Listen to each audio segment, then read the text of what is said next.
নমস্কার বন্ধুরা, আমি রিয়া। আমি চলে এসেছি রিয়া স্টোরি চ্যানেলে আরেকটা নতুন ভিডিও নিয়ে।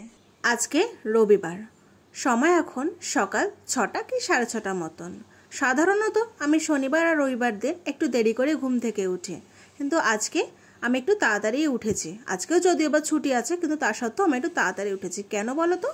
রোজ দিন মাঠের পাশের এই রাস্তাটা দিয়ে পড়াতে যাওয়ার সময় দেখি মাঠটায় কি সুন্দর কাশফুলে ভরে আছে। কাশফুল সাধারণত এই সময় দেখা যায় না খুব একটা, ওই পুজোর আগে আগে দেখা যায়, কিন্তু এই বছর দেখছি প্রতিটা মাঠেই কম বেশি অনেকই কাশফুল ফুটে আছে। আর প্রতিদিন দেখি আর ভাবি তোমাদের সাথে একটু ভিডিও করে শেয়ার করব, সেটা আর হয়ে ওঠে না। তাই আজকে সকাল সকাল ঘুম দিয়ে উঠে চলে এসেছি যে একটু ভিডিও করে নিই, যাতে তোমাদের সাথে শেয়ার করতে পারে। এটা আমাদের বাড়ির সামনের মাঠটা, এখানেও কাশফুলে ভরে আছে। তো কাশফুল দেখে বাড়ি ঢোকার সময় হঠাৎ আকাশের দিকে চোখ গেল। ওমা, আকাশের এই অপরূপ দৃশ্য দেখে চোখটা সরাতে পারলাম না, আর ভাবলাম তোমাদের সাথেও একটু ভিডিও করে শেয়ার করে নিই। কি সুন্দর দেখো, ঘন নীল আকাশে সাদা তুলোর মতন মেঘগুলো ভাসছে। আর একটা কারণও ছিল আকাশের ভিডিওটা করার সময়। একটু আগে দেখছিলাম একটা চিল ওই উপরের আকাশে উঠছিল, ভাবছিলাম ভিডিও করে নিই, কিন্তু ফোন অন করতে করতে চিলটা উড়ে চলে গেল। তো সে যাই হোক, আকাশের ভিডিওটা তো করা হলো, আর মন ভরে আকাশের অপরূপ সুন্দর দৃশ্যটাও দেখে নেওয়া হলো। তারপরে 8টা নাগাদ আমার একটা স্টুডেন্টকে পড়ানো ছিল, তো পড়াতে যাওয়ার সময় দেখছিলাম ওই দূরের আম গাছটায় এখনও কত আম ধরে আছে। পড়ানো শেষ করে বাড়ি এসে ব্রেকফাস্ট করে নিলাম। আর আজকের ব্রেকফাস্টটা একটু স্পেশাল। হ্যাঁ, তোমরা হয়তো অনেকেই থাম্বনেল টাইটেল দেখে বুঝেই গিয়েছো আজকে আমার জন্মদিন পালন করা হবে। জন্মদিনটা কালকেই ছিল, মানে শনিবার ছিল, কিন্তু শনিবার যেহেতু নিরামিষ, তাই ভাবলাম আজকেই কেক কাটার একটু খাওয়া দাওয়া হোক। তো আজকে ব্রেকফাস্টের প্লেটে ছিল গরম গরম মিষ্টির দোকানের ডালপুরি, সাথে ছিল ছোলার ডাল, আর ছিল দিদুন আজকে মাটন করেছে, তো সেখান থেকে 1 পিস কষানো মাটন নিয়ে নিয়েছে, আর 1 পিস আমের টুকরো ছিল। খাওয়া দাওয়া কমপ্লিট করে দিদুন একটু বাজারে যেতে বললো, তাই আমি আমার বাহনটাকে নিয়ে বাজারের উদ্দেশ্যে বেরিয়ে পড়লাম। তো প্রথমে চলে আসলাম চালের দোকানে, যেহেতু আজকে পায়েস করবে তার জন্য একটু চাল, বাতাসা আর একটু কিশমিশ নিয়ে নিলাম। তারপরে চলে আসলাম ক্রিমসে, একটা কেক নেব। তোমরা যারা প্রতিনিয়ত আমার ভিডিও দেখো তারা হয়তো দেখে থাকবে, এই দোকানে আমি আগেও একবার এসেছিলাম আমার মামামের জন্মদিনে কেক নেওয়ার জন্য। আমার জন্মদিনের কেকটা প্রতিবার আমার মামাই আনে, কিন্তু এবার আমি কেকটা আনতে বারণ করেছিলাম, যেহেতু আমি ক্রিমস থেকে কেকটা নেব। মামা আনলে প্রতিবার ওই রানাঘাট থেকেই নিয়ে আসে, কিন্তু আমি বললাম যে না, আমি ক্রিমস থেকেই কেকটা নেব, কারণ এখানকার কেকটা খুব সুন্দর আর ফ্রেশ হয় তার জন্য। তো কেক না কমপ্লিট করে বাড়িতে চলে এসেছে। এদিকে চাল, বাতাসা আর কিশমিশও নেওয়া হয়ে গেছে, ও সাথে একটু দুধ আর দইও নিয়েছিলাম, সেটা তোমাদের সাথে ভিডিও করা হয়নি। তো সব কিছু নিয়ে বাড়িতে চলে এসেছি। এখন বাজে দুপুরে 2টো মতন। আমি স্নান টান করে নতুন জামা পরে নিয়েছি, আর এদিকে দিদুন দেখছে আশীর্বাদ করবে, তার জন্য সব কিছু গুছিয়ে নিচ্ছে। আজকাল বাড়িতে মামা মামি বোন কেউ নেই, সবাই গেছে ষষ্ঠীতে, যেহেতু আজকে জামাই ষষ্ঠী তার জন্যই। তাই আজকে আমি আর দিদুন একাই আছে। তো দিদুনের কাছ থেকে আশীর্বাদ নেওয়ার জন্য বসে পড়েছে।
কিশমিশ পড়ছে দিলাম, তো কিশমিশ নাও পারবে।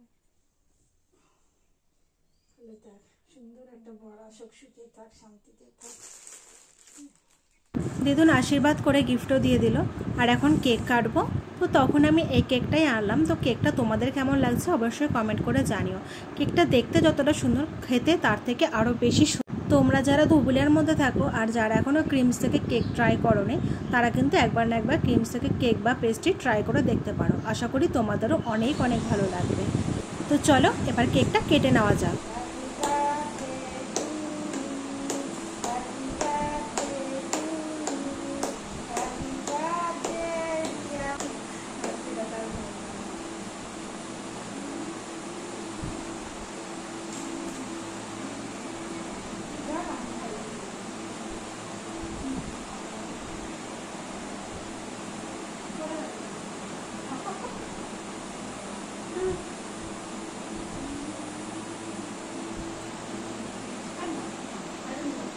কেক কাটা কমপ্লিট করে দিদুনকেও খাইয়ে দিলাম আর তারপর একটু নিজেও খেয়ে নিলাম।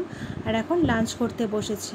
তো আজকে দুপুরের মেনুতে ছিল ভাত, সাথে ছিল মাছ ভাজা, বেগুন ভাজা, চিংড়ি মাছ ভাজা, পটল ভাজা, কাঁকরোল ভাজা, ঢ্যাঁড়স ভাজা, কুমড়ো ভাজা, সাথে ছিল চিপস, আর ছিল আম ডাল, আলু পটলের তরকারি, আর ছিল দিদুনের হাতে লাল লাল ঝাল ঝাল খাসির মাংসের ঝোল, সাথে ছিল আমের চাটনি ও জন্মদিনের স্পেশাল পায়েস। সব কটা রান্নাই আজকে দুর্দান্ত হয়েছে। আর সবশেষে ছিল দই আর অরুণ আইসক্রিম। তো গাইস, আজকের ভিডিওটা এই পর্যন্তই। যদি তোমাদের ভালো লাগে লাইক কমেন্ট শেয়ার করে দিও, আর আমার চ্যানেল নতুন হয়ে থাকলে চ্যানেলটাকে সাবস্ক্রাইব করে দিও।